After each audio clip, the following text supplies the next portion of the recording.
2. Move Tool and Moving Layers. You can move layers and folders in the Layers panel by dragging. In order to move a layer on the canvas, hit the V key. Press that, and now if you have a layer selected, you can move it around if it's not locked. You can move it with your mouse or with your keyboard arrow keys. You can also use Shift and an arrow key to move it by 10 pixels. To select a layer from the canvas, and not from the Layers panel, just hold Ctrl and left-click it on the screen. Check the right side, and you'll see it's going to be selected there as well. Use Ctrl-Shift and click to select multiple ones. Always take a look at the Layers panel to see what you're selecting. Here's a neat trick. Say you're on the Brush tool, but you want to move a layer around.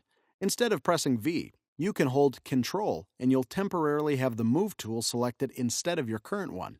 This way, you don't have to constantly switch tools. We need to move objects with precision, so, to help us, Photoshop has a bunch of options. The first one is the Guides. From the side, click and drag and you'll see a light blue line appear. That's a guide. This can help you align things. You can drag guides from the top too. To show or hide them, toggle Ctrl::.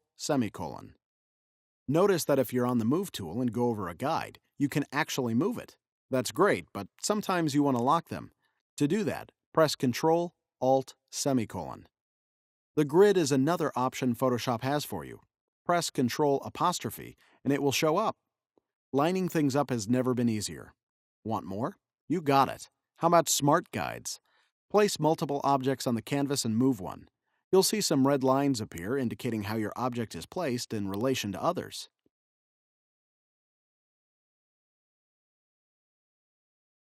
If they don't show up, go to View, Show, Smart Guides. Last but not least, we have this top panel. Select multiple objects and play with these options to see how they work. Their names may sound complicated, but the icons really tell the story. These are amazing when you want to perfectly align or distribute items on the canvas. And while we're at the top, let's take a look at the left side. I told you about the Control-Click technique, used to select a layer or a group from the canvas, but you can also check this Auto Select box and get almost the same thing. With that option activated, wherever you click on the canvas, that layer or folder will be selected. Uncheck that since it's not good for the workflow. The Show Transform Controls is another box you need to leave unchecked, because we use the Ctrl-T method to resize an object if we want that.